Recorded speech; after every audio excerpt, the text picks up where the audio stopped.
નમસ્કાર દર્શક મિત્રો, બોટાદ દસ્તક ન્યૂઝમાં આપનું હાર્દિક સ્વાગત છે અને હું છું એલડી મકવાણા। આપ જોઈ રહ્યા છો બોટાદ દસ્તક ન્યૂઝ। હવે પછીના સમાચાર વિગતવાર।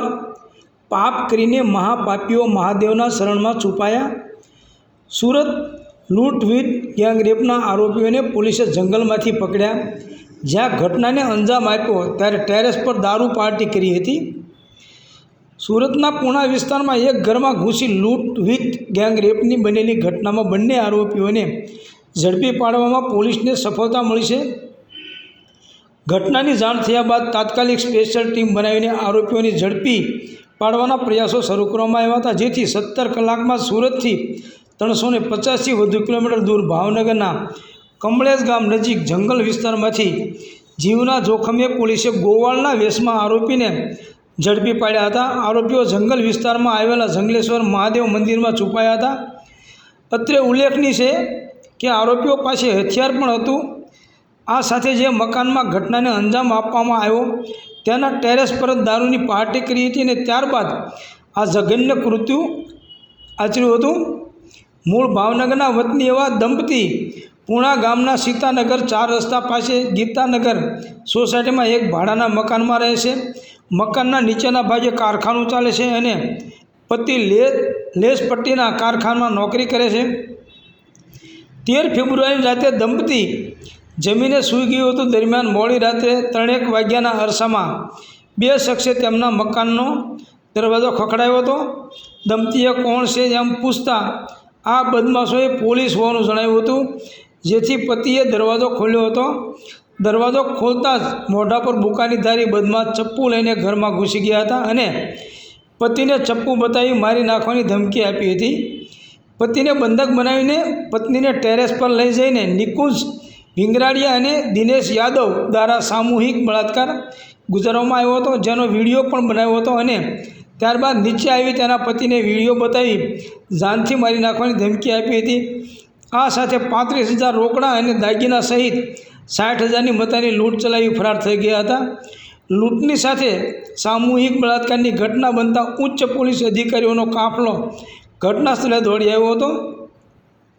ડીસીપી આલોક કુમારે જણાવ્યું હતું કે ઘટનાને ગંભીરતાથી લઈને તાત્કાલિક સ્પેશિયલ ટીમ બનાવવામાં આવી હતી, જેમાં પૂણા પીઆઈ VM દેસાઈ અને વરાસા PI RB Gojiya, PSI head constable સહિતના 10 પોલીસ કર્મચારીઓનો સ્પેશિયલ ટીમમાં સમાવેશ કર્યો હતો। બંને આરોપીઓ આ ઘટના બાદ સુરતથી ફરાર થઈ ગયા હતા। આરોપીઓ ભાવનગર સાઈડ ગયા હોવાની જાણ થતાં જ સ્પેશિયલ ટીમમાં રહેલા વરાસા પોલીસ સ્ટેશનના પીઆઈ RB ગોજિયા સહિતના 7 પોલીસ કર્મીઓની ટીમ ખાનગી વાહનોમાં ભાવનગર તરફ રવાના થયા હતા। ગણતરીના કલાકોમાં જ આરોપી નિકુંજ ભીંગરાડિયા અને દિનેશ યાદવને ઝડપી પાડ્યા હતા। આ બંને આરોપીઓને સુરત લાવવામાં આવી રહ્યા છે। ત્યારબાદ તેમનું મેડિકલ અને ઓળખ પરેડ કરવામાં આવશે।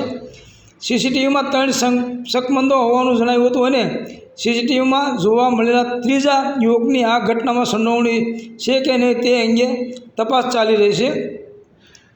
13 ફેબ્રુઆરીના રોજ બપોરે 2 વાગ્યે 350 કિલોમીટરથી વધુનું અંતર કાપીને રાત્રે 2 વાગ્યા આસપાસ ભાવનગર પહોંચ્યા હતા। બંને આરોપીઓ પીડિત મહિલા અને તેના પતિનો મોબાઈલ પણ લઈ ગયા હતા।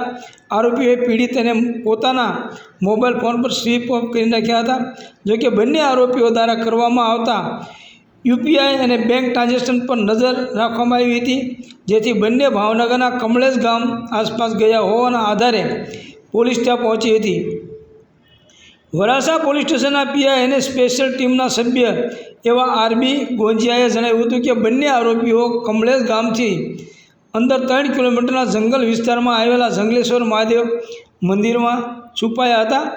હ્યુમન ઇન્ટેલિજન્સના આધારે આ માહિતી મળતા રાત્રે ત્યાં પહોંચ્યા હતા। જંગલ વિસ્તાર અને આરોપીઓ પાસે હથિયાર પણ હોવાની શક્યતાને પગલે જીવનું જોખમ પણ હતું, જેથી આ જંગલ વિસ્તારમાં જતા ગોવાળોની મદદ લેવામાં આવી હતી।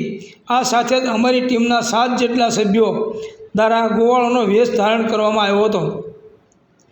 રાત્રિના સમયે જંગલેશ્વર મહાદેવ મંદિરે વિડીયોગ્રાફી કરીને તપાસ હાથ ધરવામાં આવી હતી। ત્યારબાદ કઈ રીતે કોર્ડર કરવાથી બંને આરોપી ઝડપાઈ શકે તેનું પ્લાનિંગ કરવામાં આવ્યું હતું।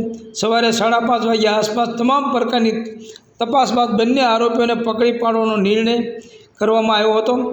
ચારે તરફથી મંદિરને કોર્ડન કરીને બંને આરોપીઓ નિકુંજ અને દિનેશને સૂતેલી હાલતમાં જ ઝડપી પાડવામાં આવ્યા હતા. તેમની પાસેથી કોયતા ટાઈપનું ચપ્પુ જેની અણીએ દુષ્કર્મ આચરવામાં આવ્યું હતું તે પણ કબજે લેવામાં આવ્યું હતું. આ સાથે તેમની પાસે રહેલા પીડિતનું આધાર કાર્ડ અને બંને મોબાઈલ ફોન પણ જપ્ત કરવામાં આવ્યા હતા. પૂણા પીઆઈ VM દેસાઈએ જણાવ્યું હતું કે ઘટનાની ગંભીરતાને જોતા તાત્કાલિક તમામ દિશામાં તપાસ શરૂ કરી દેવામાં આવી હતી. જે મકાનમાં ઘટના બની છે ત્યાં પણ તમામ પ્રકારની તપાસ કરવામાં આવી હતી. CCTVમાં પણ આરોપીઓ કેદ થઈ ગયા હતા અને બંને આરોપીઓ રીઢા ગુનેગાર છે. આરોપી નિકુંજ વિરુદ્ધ 16 જેટલા ગુનાઓ નોંધાયેલા છે. આરોપી દિનેશ વિરુદ્ધ હત્યા સહિત 10 જેટલા ગુનાઓ નોંધાયેલા છે. આ સાથે ત્રીજો જે શકમન છે તેના વિરુદ્ધમાં પણ 2 જેટલા ગુના નોંધાયેલા છે. પોલીસના સૂત્રો પાસેથી મળતી માહિતી પ્રમાણે આરોપી નિકુંજ કાપોદ્રા વિસ્તારમાં આવેલી સાયના સોસાયટીમાં જ રહે છે, જ્યારે બીજો આરોપી દિનેશ ગીતાનગર સોસાયટીમાં જ રહે છે. નિકુંજ અને દિનેશ અવારનવાર જે મકાનમાં આ ઘટના બની છે એ મકાનના ટેરેસ પર દારૂની પાર્ટી કરતા હોય છે. 13 ફેબ્રુઆરીની રાત્રે અમિત ઉર્ફે રઘુ રોકડા, નિકુંજ ભીંગરાડિયા અને દિનેશ યાદવ દારૂ પાર્ટી કરવા માટે ટેરેસ પર ગયા હતા. સિક્કા દારૂ પીધા બાદ અમિત ઉર્ફે રઘુ રોકડા સાથે તમામ જતા રહ્યા હતા. જોકે ત્યારબાદ નિકુંજ અને દિનેશે પહેલા માળે રહેતા દંપતીને લૂંટવાનો પ્લાન બનાવ્યો હતો. નિકુંજ અને દિનેશ મોઢે રૂમાલ બાંધીને દંપતીના રૂમનો દરવાજો ખખડાવ્યો અને પૂણા પોલીસમાંથી આવીએ છીએ એવું કહીને દરવાજો ખોલીને પતિ પત્નીને બંધક બનાવી દીધા હતા. ત્યારબાદ પતિના દુપટ્ટા વડે હાથ અને પગ બાંધી દઈને દિનેશ અને નિકુંજ મહિલાને ટેરેસ પર લઈ ગયો હતો. તેના પર બળજબરીથી બળાત્કાર ગુજાર્યો. ત્યારબાદ નીચે જઈને પતિ પત્નીને જાનથી મારી નાખવાની ધમકી પણ આપી હતી.